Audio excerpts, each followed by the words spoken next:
Mr. President, dear participants, I will speak exactly 15 minutes according to the schedule, and I will apologize because after my presentation I will left the conference.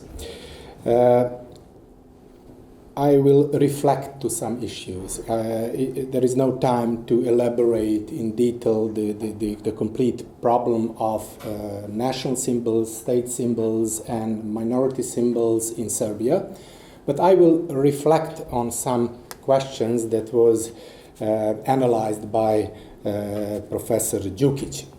But before I reflect to some particular issues, I will try to give an introduction in which I will point on why is a sensitive and challenging issue to regulate state symbols, national symbols, and symbols of nationalities or minorities in a nation state like Serbia or any other nation state with substantial number of minorities living traditionally in these nation states. So where is the challenge? State symbols are marks, signs, and they express state sovereignty. Having in mind that state sovereignty means a supreme power and also mean that sovereignty is not dividable. It is the protection of state symbols is also a protection of the sovereignty. And when we speak about the use of the national symbols, use of nationality symbols, foreign states or regions, it's always a sensitive issue to which extent to legalize, to accept the protection of the use of these symbols alongside, parallelly with the symbols of the state. The next problem is that state symbols, primarily the flag, but also the coat of arms and the anthem, are often symbols of the nation as well. So they are also national symbols. And in East Central European borders, national symbols and nation means a state bearing a dominant nation. I mean, it not means all citizens of the state, but it means the Serb nation, it means the Croat nation, it means the Slovak nation, and not all the citizens feel that they are belonging to the Slovak nations who are living in Slovakia. So I am not belonging to Serb nation. I'm the judge of the Constitutional Court of Serbia, but I am not belonging to the Serb nation. I am member of the Hungarian national minority in Serbia. And hundreds of thousands of the citizens of Serbia are not belonging to the Serb nation. So the symbol of the nation is not encompasses, it's not equally the symbol of all citizens of the state. The state symbols are symbols of the complete citizenship, but national symbol is not the same. But in Serbia and many other states in East Central Europe, the state symbols are the same as the national symbols of the state-bearing nation.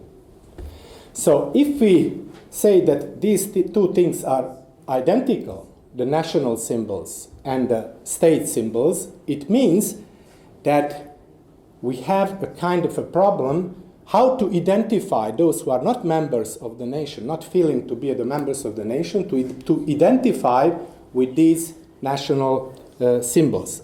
In this respect, the principle of equality of dignity requires a kind of official recognition or recognition of the symbols of those minority nations living in the country. But it's a very sensitive issue because this recognition, particularly the official protection of the symbols of national minorities means a kind of plurality on the ground of national symbols. It's a kind of correction of the idea that we are protecting only the symbols of the state. We are also protecting parallelly symbols which are not symbols of the state. And these symbols could be the symbols of the bordering states as well. This is what some colleagues already mentioned, that the symbols of national minorities could be also the symbols of states. And in this respect, the issue of sovereignty is also coming into place, because the sovereignty is reflected, marked also by these state symbols, which are equal to national symbols in many states. In Serbia, we have constitutional recognition of the protection of national minority symbols. It is in constitution, not on the level of law, but also on the level of the constitution. So in Serbia, the legislator, the constitutional maker tried to create a kind of balance between, in this triangle of symbols, national symbols, state symbols, and the symbols of national minorities. The question is, the particular regulation is very sensitive. Why? Because it is sensitive when we have large minorities, large numerous minorities, living concentrated in a border region with the kin state, having the same national symbols as the kin state has in concrete case. So the legislator, in a way, have to give answer how to create acceptable balance in such case. So the real challenge is in this issue, how to live together with these symbols, because the recognition and the use of national minority symbols officially is a reflection of the plurality of identities. And the recognition that we are valuing the identity of the majority nation, the state-bearing nation, and minorities in a way equally. Not with equal weight, but equally. Our approach is equality.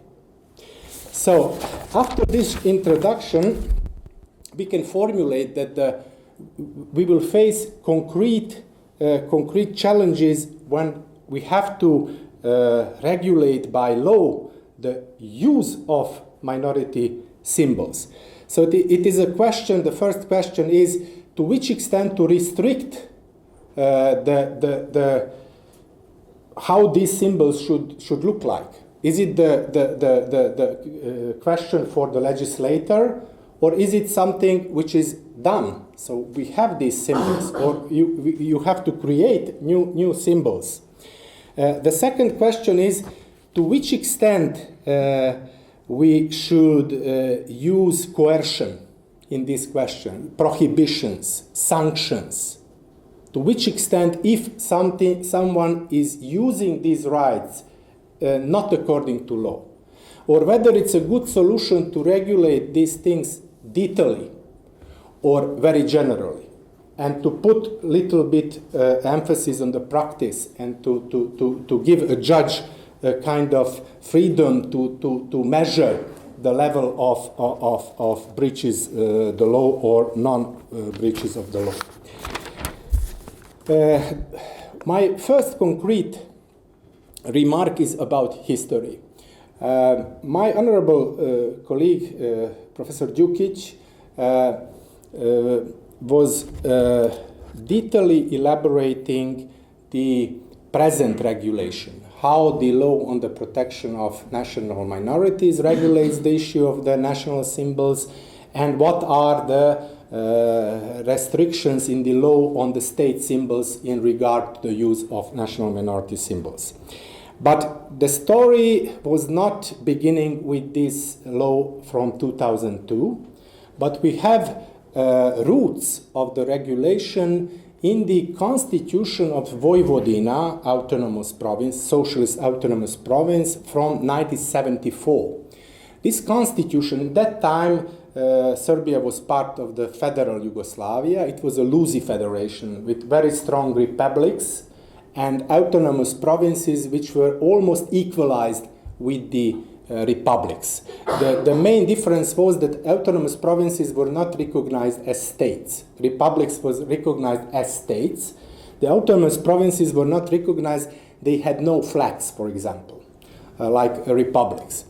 But we have the provision in this constitution from 74, Article 4, is about the right for nations and nationalities to use their historic emblems and symbols. So it was a constitutional rights recognized before almost 50 years. These constitutional rights were implemented with the law of the autonomous province and also a recommendation of the Assembly of the Autonomous Province of Vojvodina. All this was terminated in 1990 when the new constitution, that time new constitution of Serbia, cut very much the autonomy of provinces, and the constitution of the province ceased to exist from 1990. My second point is about the regulation. You have elaborated and analyzed regulation, the rules about regulation. What is for me interesting is that this regulation excludes the identity of national minority symbols and the symbols of state symbols of foreign states. And this was a case before the Federal Constitutional Court of Yugoslavia, which rejected the appeal, the initiative, which challenged this provision and said the full identity of minority symbols with the state symbols will be a kind of limitation of the sovereignty of the state, because it will mean that the sovereignty is violated because foreign states are foreign states and minorities are minorities, and this provision is not contrary to the right to use national symbols. It's interesting that the Slovenian Constitutional Court in 1999 had a decision 691 in which the similar question was raised because the Italians in Slovenia and Hungarians in Slovenia used the symbols which were identical with the symbols of Hungary and Italy, the state symbols. And the Slovenian court rejected the initiative and said, yes, they are identical, but they are not the same symbols. This is the symbol of the national minority. There is a national community, autochthonous national community, and Slovenia cannot create new national symbol. If the national symbol is one, then irrespective whether it is identical to national symbols of Hungary or Italy, the right encompasses to use these symbols. So I just quoted this decision because the Constitutional Court's approach was a different bit. What is also interesting question that in the present day regulation, the law regulates only the use of national minority symbols officially. So they are regulating only cases when the local authorities are placing these national symbols in their buildings or within their official premises, and it restricts the use of these symbols to holidays, national holidays, so the state holidays, and the holidays of the respective national minority. What is the problem for me in this present regulation? There is a question how to use these symbols outside official premises, outside the buildings of local self-governments, and when there is no national holiday or no holiday of national minorities. You can have two interpretations. The first interpretation said then there are no restrictions. So you can use publicly these national minority symbols, but not in these buildings. So the restrictions are only to these premises of authorities. But for example, private companies, cultural organization can use them permanently. The second might be interpretation, a restrictive one, which said it's not regulated, therefore you cannot use it. So they can be different approaches to this question. However, in practice, there is no case when authorities are restricting the use, not in private, because it's not completely private, because you are placing it publicly, but there are no cases when it is restricted in practice. We have problems that some minorities, for example, the Albanian minority in Serbia,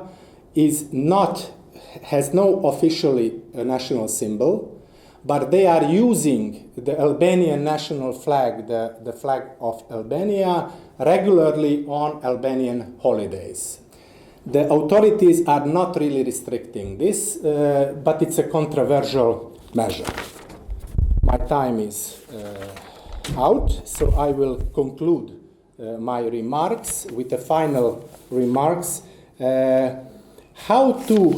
What is necessary?